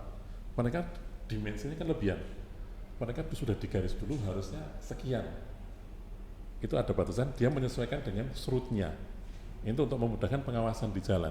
Nah ini apakah bisa, ini terutama Pak Kadisub, ini kira-kira strateginya supaya terkait dengan dimensi tadi, supaya bisa nggak liar seperti ini, kira-kira strateginya mohon izin, seperti apa Pak Kadisub, mohon izin. Terima kasih. Baik, Pak Aris, tadi kami sudah sampaikan ya berkaitan dengan over dimension dan overloading. Sepakat saya memang harus over dimension dulu nih yang kita tangani ya. Gitu. Over dimensi dulu selesaikan, habis itu kita baru overloadnya ya. Ya bareng-bareng Pak. Jadi gini, awalnya kan over dimension dulu ya. Kendaraan itu over dimension, makanya di Kementerian Perhubungan ada uji tipe otomatis itu menyaring dari awal. Nah, kemudian ketika tiap 6 bulan harus melaksanakan uji berkala. Sudah kami sampaikan di depan tadi, kami memang banyak menemukan Pak untuk kendaraan-kendaraan itu yang over dimension, tapi kami tidak melakukan upaya hukum bagaimana yang disampaikan Bapak Kabalai dengan pasal 277 Undang-Undang 22, tapi kami secara sosialisasi, kami berikan pemahaman pada mereka, kemudian kami mencoba untuk menawarkan kita mau potong atau panjenengan potong sendiri. Normalisasi ya. Normalisasinya seperti itu. Alhamdulillah tadi kami sampaikan ada 170 hampir 200 kendaraan itu dipotong. Dipotong dimensinya, kemudian setelah memang betul-betul sesuai dengan dimensi yang ada di uji tipe, karena tidak ada perubahan uji tipe, dia tidak ada surutnya, tidak ada perubahannya, ya kita izinkan kembali, kita keluarkan suratnya. Nah, yang menjadi permasalahan kan gini Pak Aris ya, tadi disampaikan Pak Kabal maupun Pak Kasubdit, banyak sekali kendaraan ini yang beroperasi tanpa ada surat kelaikan jalannya gitu. Nggak punya? Banyak kita dapati. Pernah saya lakukan kegiatan operasi bersama TNI dan juga kepolisian dalam hal ini lalu lintas. 1 jam itu ada sekitar 120 kendaraan. Satu titik itu. Satu titik Bapak. Dan waktu itu masih memungkinkan karena sekarang lahannya di Kota Magelang tidak memungkinkan lagi untuk operasi pengawasan. Nah, berkaitan dengan tadi over dimension yang ada waktu itu, memang angkutan utamanya angkutan bahan curah itu kita berikan garis. Itu sebenarnya garis batas curahnya itu. Garis batas curahnya. Jadi kalau lebihan dia bukan curah, asal dia lebih tingginya tidak lebih dari 1,7 ya silakan aja. Masih diperbolehkan. Misalnya ngangkat. Inilah lemari gitu ya. Boleh gitu. Tapi kalau waktu itu curah memang kita batas.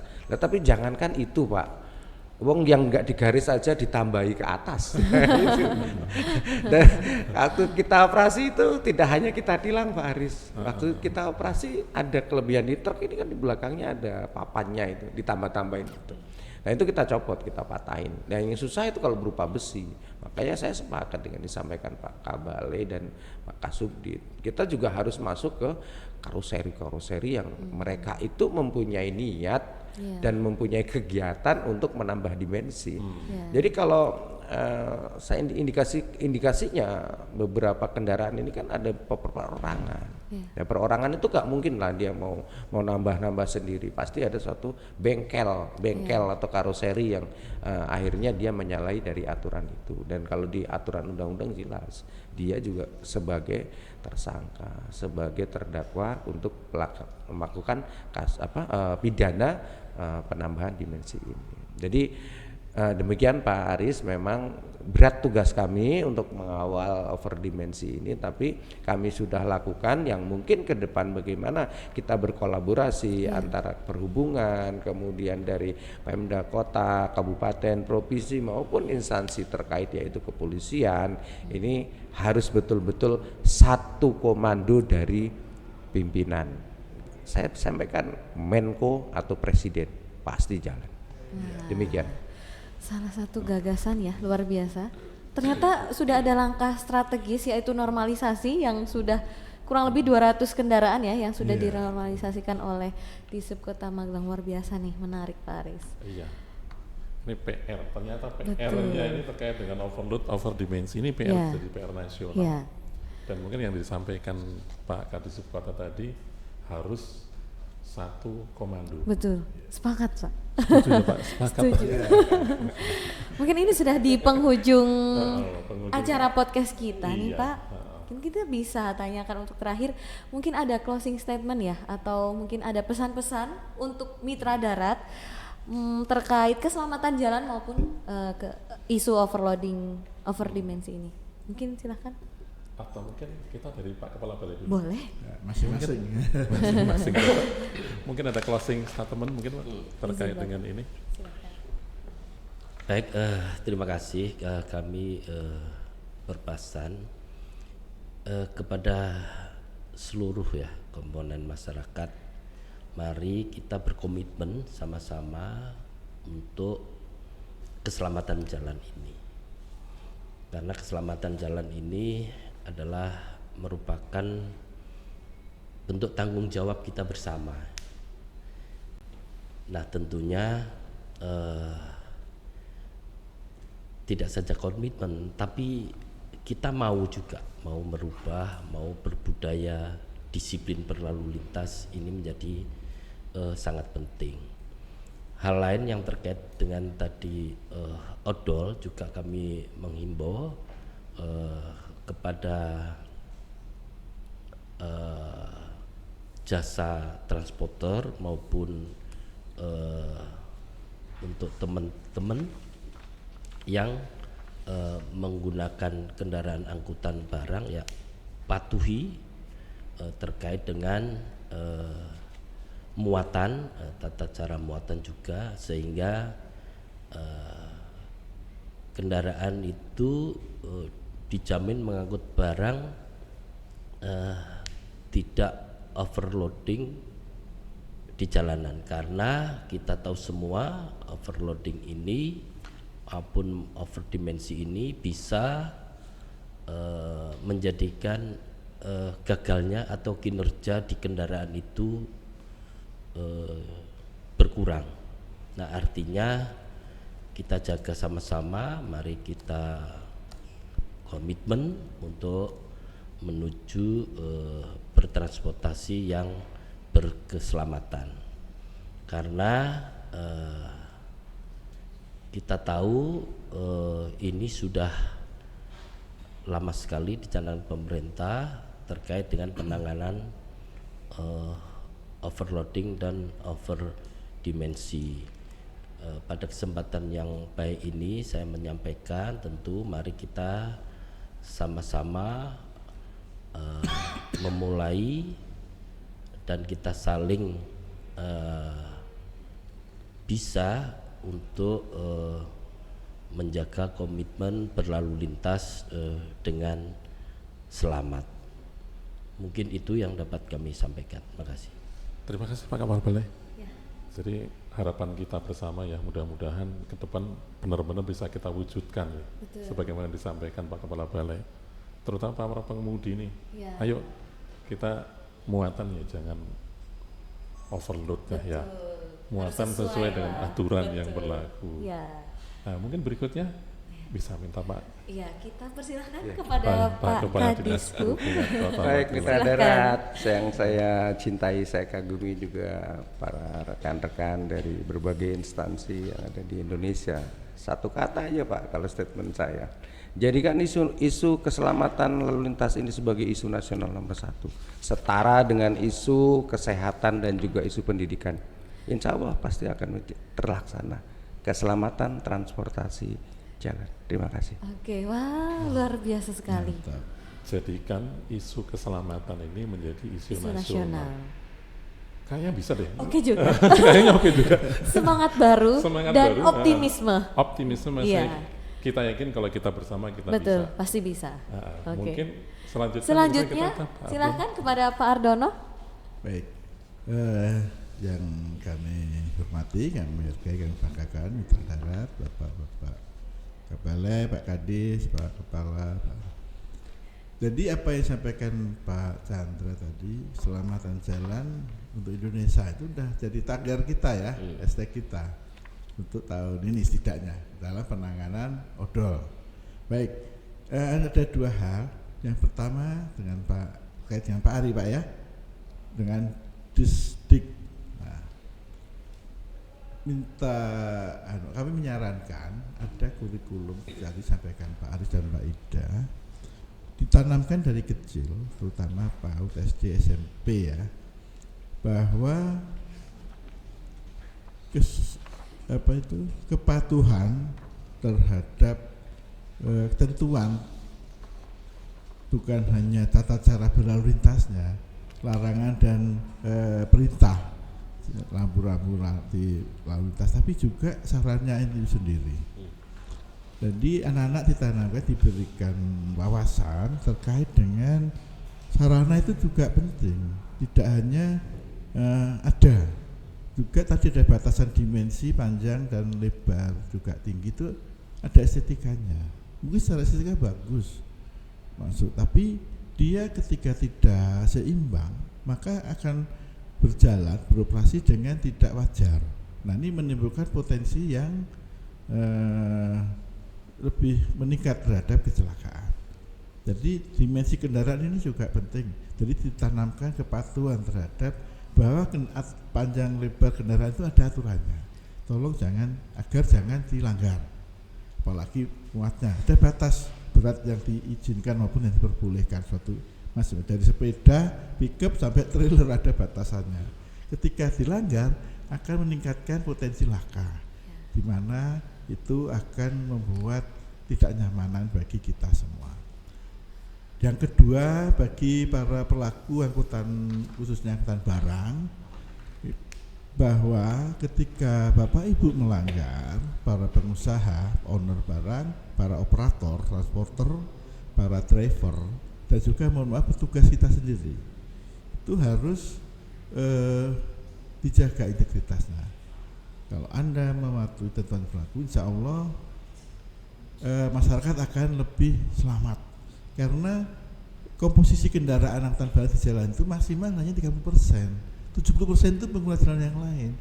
Kemudian hal yang tidak bagus, 30% mengganggu 70%. Ini akan menimbulkan banyak resistensi, banyak potensi friksi ada antar kita yang di lapangan, dan juga teman-teman pelaku angkutan barang tentunya tidak nyaman ketika komposisi yang sedikit kok membuat efek negatif bagi yang lebih mayoritas. Nah ini tolong disadari, bukan hanya masalah kecelakaan tapi juga kenyamanan. Efek lain kemacetan, polusi udara, high cost dan sebagainya. Ini mohon bisa ditingkatkan lagi, dan juga ya kalau kemarin ada iseng-iseng di pusat waktu ngopi bareng juga di tingkat pimpinan itu masalah moralitas, agama dan sebagainya. Kalau Anda memangnya melanggar itu jangan hanya ekonomi aja gitu loh, jangan hanya aspek ekonomi saja, moralitas itu juga untuk menjaga kesatuan bangsa kita, kira-kira. Ya mungkin agak melebar dikit, meluas dikit, agak terlalu umum, tapi mudah-mudahan dapat ditangkap ya. Siap. Saya sampaikan, mohon maaf. Terima kasih. Terima kasih Bapak. Pak Dono. Satu tadi yang penting bagaimana itu dari kecil itu supaya budaya patuh. Betul. Supaya patuh, supaya disampaikan Iya. Pak Dono tadi patuh. Betul. Patuh nanti misalkan sudah ada aturan nih, truknya itu batasnya sekian, yuk dipatuhi. Betul. Dan ini satu-satunya harus dari kecil. Betul. Supaya Dari bisa usia patuh. dini. Iya, dari usia dini. Oke, terakhir ya Mbak ya. Mungkin ini terakhir. Terakhir kita minta closing statement dari Dinas Pendidikan. Betul. Terutama nanti perlunya kita ini kolaborasi. Ya. Kolaborasi tidak hanya bisa monitoring, nggak bisa yang namanya terkait permasalahan keselamatan. Ini nggak mungkin hanya diselesaikan oleh satu institusi, tapi kita perlu berkolaborasi dengan banyak institusi, Pak. Nah ini mungkin kita mintakan Betul. closing statement. Betul. Silakan Bapak. Pak Ya, Ali. terima kasih. Closing statement 1 menit ya. Oke, intinya dari disebut siap berkolaborasi, siap bersinergi Siap. Dengan dinas-dinas dan stakeholder terkait. Kesimpulan dari podcast kali ini, menurut kami yang berada di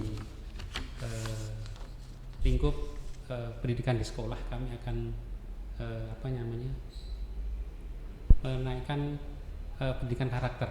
Jadi akan kita kuatkan lagi pendidikan karakter di sekolah, dan ini seiring dengan programnya Pak Wali Kota, ada program Gele Suci, gerakan literasi kitab suci, membaca Al-Quran dan Alkitab di pagi hari, itu juga program unggulan Gele Suci. Kemudian ada program olahraga pagi setiap hari Jumat, kemudian ada budaya dan tata krama. Nah ini akan kita sisipkan termasuk budaya dan tata krama di jalan dan ketika berlalu lintas dan keselamatan di jalan. Nah itu perlu kami sisipkan. Nanti kalau ada flyer atau apa bisa kami sampaikan. Kami punya WA group yang terkoneksi dengan seluruh kepala sekolah, dengan kami share materinya terkait dengan keselamatan dan sebagainya. Itu sekarang dengan bermedsos itu semuanya lebih mudah ya. Ya. Kemudian ada parenting sekolah. Nah ini yang paling penting, parenting sekolah dengan orang tua. Setidaknya kami punya 2 event ketika setiap semester membagikan laporan hasil belajar. Nah itu kami sisipkan melalui Bapak Ibu Guru Wali Kelas untuk menyampaikan ini keselamatan berlalu lintas. Insya Allah kalau orang tuanya tertib berlalu lintas, anaknya juga akan tertib berlalu lintas. Tidak akan mengizinkan anaknya ketika belum punya SIM sudah mengendarai kendaraan bermotor di jalan.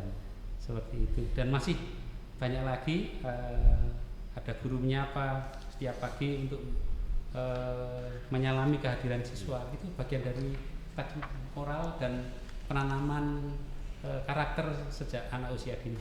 Saya kira itu sudah 1 menit pas. Terima kasih. Terima kasih banyak Pak. Tapi satu saya pengen tadi tertarik dengan satu komando dari Pak Kadisub tadi. Gimana tuh Pak? Yang di Jawa Barat ya. Ya. Jawa Barat juga sekarang anak-anak sekolah itu mereka dilarang bawa motor. Ya. Ternyata dengan satu komando dari gubernur selesai itu. Ya. Di seluruh Jawa Barat bisa selesai ya Pak. Iya. Ini saya setuju dengan Pak Kadisub tadi. Nah ini kalau misalkan ya mungkin bisa jadi isu nasional. Ya. Terus ini kebijakan itu jadi satu kebijakan nasional, saya yakin akan meningkatkan keselamatan. Betul. Perlunya optimisme ya untuk Iya, hal-hal optimisme. ini. Ini saya setuju dengan Pak Kadis. Ini Siap. perlunya ini ditarik ke pusat, terus kemudian jadi satu kata dan satu komando. Kalau satu komando sudah melarang, itu tidak hanya dalam satu provinsi diterapkan, Betul. tetapi di Seluruh Indonesia. wilayah Indonesia. Dan harapan kita itu paling tidak jangan sampai angka kecelakaan itu separah ini ya. Iya. Sekarang udah 1 juta lebih. Iya. Kita miris ya sebagai ini. Miris sekali sih, ini sangat memprihatinkan. Tapi menarik ya, Mbak. Menarik sekali. Terima kasih. Terima kasih kepada para narasumber Betul. yang sudah hadir di siang hari ini. Betul. Terima kasih atas waktunya dan penjelasan yang sangat komprehensif sehingga teman-teman mitra Dara pasti sangat paham dan yang pengen tahu lebih lanjut, kita juga pasti akan ada episode-episode lain ya Pak untuk podcast ini. Boleh. Oke. Nah, tapi kita mau sampaikan juga Pak. Jadi untuk isu overdimensi overloading ini kita ada hashtag yang itu sudah nasional. Itu 1 nyawa terlalu banyak, keselamatan jalan untuk Indonesia. Jadi begitu berartinya 1 nyawa, karena 1 nyawa itu terlihat sangat banyak dan keselamatan jalan itu untuk Indonesia. Oke, itu dia dari kami podcast hari ini yang membahas tentang pencegahan terhadap kecelakaan lalu lintas akibat lebih dimensi dan lebih muatan. Terima kasih Mitra Darat yang sudah mendengarkan hingga akhir. Pokoknya selalu follow podcast ini, juga bisa follow akun-akun Instagram di Kementerian Perhubungan 151, Ditjen Hubdat Sobat Zeta Official, BPTD Jateng, Terminal Tidar, dan di Sub Kota Magelang juga Disdik. Terima kasih sudah mendengarkan. Jangan lupa bagikan ke teman kamu dan sampai jumpa di episode selanjutnya. Terima kasih.